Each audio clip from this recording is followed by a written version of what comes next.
একটা লেবু দিয়ে আপনি আপনার সংসারের যত কাজ আছে সব কাজ করতে পারবেন। এটা কিন্তু সত্যি কথা গাইস। এভরিওয়ান, আসসালামু আলাইকুম, welcome back to my channel.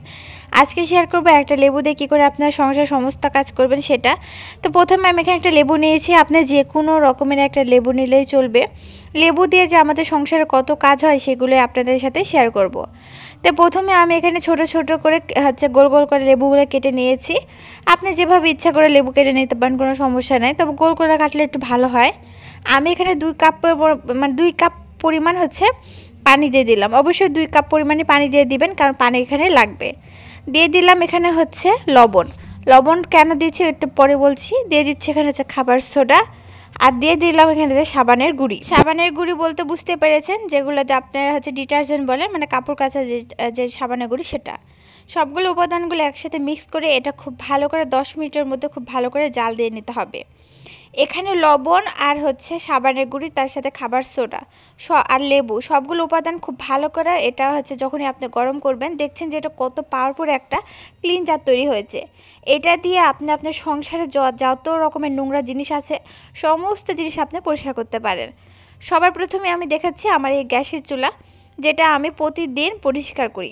অন্তত সপ্তাহে একদিন আমি ডিপ ক্লিন করি, আর প্রতিদিন তো নর্মালি আমি এমনি হালকা পাতলা দিয়ে তো এটা পরিষ্কার করতে পারি। তো প্রথমে বলি, আপনি যে মিশ্রণটি তৈরি করে সেটা আপনি বোতলে করে প্রায় 15 দিন পর্যন্ত সংরক্ষণ করতে পারবেন, কোনো রকম সমস্যা হবে না। আপনি রান্না শেষ করলেন, নর্মালভাবে এখানে একটু ওই লিকুইডটা দিয়ে আপনি চুলাটা ঘষে পরিষ্কার করে নিলেন, দেখবেন একদম চকচকা করবে।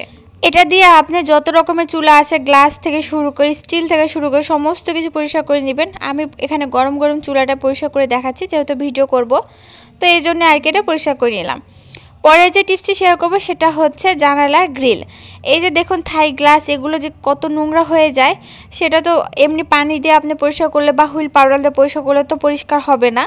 তো আপনি যখন এই লিকুইডটা এর ভেতর দিয়ে খুব ভালো করে আপনারা কিছুক্ষণ, এই 2 মিনিটের মতন এটা ভিজিয়ে রাখবেন লিকুইডটা দেওয়ার পর। দেন তারপরে যদি আপনার ব্রাশ দিয়ে খুব ডলে ডলে পরিষ্কার করেন, তারপরে আপনারা এটা মুছে নিন, দেখবেন যে একদম নতুনের মতন চকচকে হয়েছে। বিলিভ মি গাইস, যদি আপনারা এটা একবার ট্রাই করেন তাহলে অবশ্যই আপনারা এটার প্রেমে পড়ে যাবেন, কারণ এত ভালো। আর লেবুও সাথে যে কোনো মিশ্রণ দেওয়া হয়েছে, প্রতিটা জিনিস কিন্তু আমাদের ক্লিনজিং কাজে প্রচুর পরিমাণে অনেক হেল্পফুল হয়। তো আমার এই থাই গ্লাসের যে ভেতরটা, ওটা আমার একদম পরিষ্কার করা হয়েছে, দেখিয়ে দিচ্ছি গাইস, দেন কত সুন্দর পরিষ্কার হয়েছে। ঠিক এরকম করে আমি জানালা বা থাই গ্লাসের গ্রিল সবকিছু এরকমভাবে পরিষ্কার করি। সপ্তাহে অন্তত একদিন বা মাসে একদিন এবার পরিষ্কার করলেই চলে। যেহেতু এগুলো রেগুলার যে পরিষ্কার করার জিনিস না, অন্তত সপ্তাহে বা মাসে একবার করে পরিষ্কার করলে এটা সুন্দর পরিষ্কার থাকে।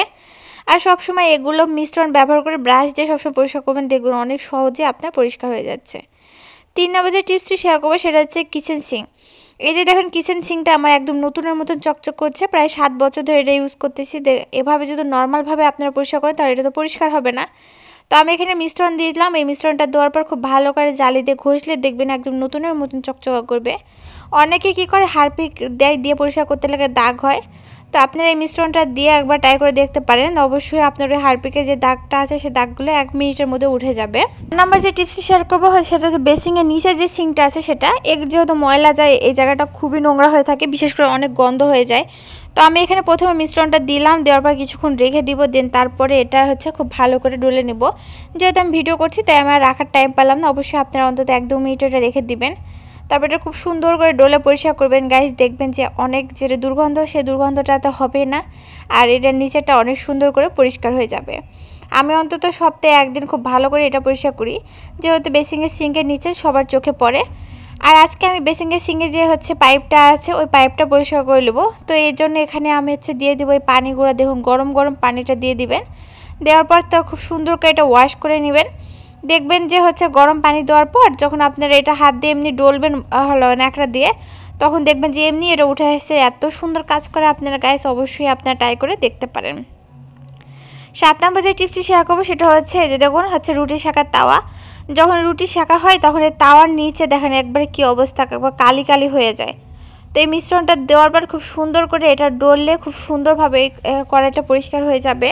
যে কোনো ননস্টিকের কড়াইও আপনি সুন্দর করে এটা এভাবে পরিষ্কার করতে পারেন, বা দস্তার কড়াই শুরু থেকে সব কিছু।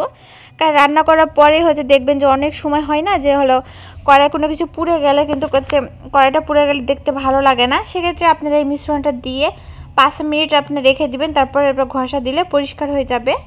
এতক্ষণ যারা ধৈর্য ধরে আমার ভিডিওটি দেখছেন তাদেরকে অসংখ্য ধন্যবাদ।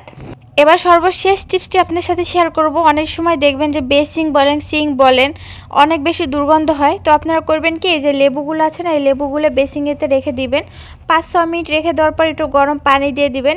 গরম পানি দিয়ে রেখে দিবেন কিছুক্ষণ, দেখবেন খুব সুন্দর একটি স্মেল বের হচ্ছে। অবশ্যই এটা আপনি রাতের বেলা বেশি করবেন, রাতের বেলা রেখে দিবেন, তাহলে দেখবেন সকালে উঠে গন্ধটা চলে যাবে। আশা করি গাইস ভিডিওটি ভালো লাগবে।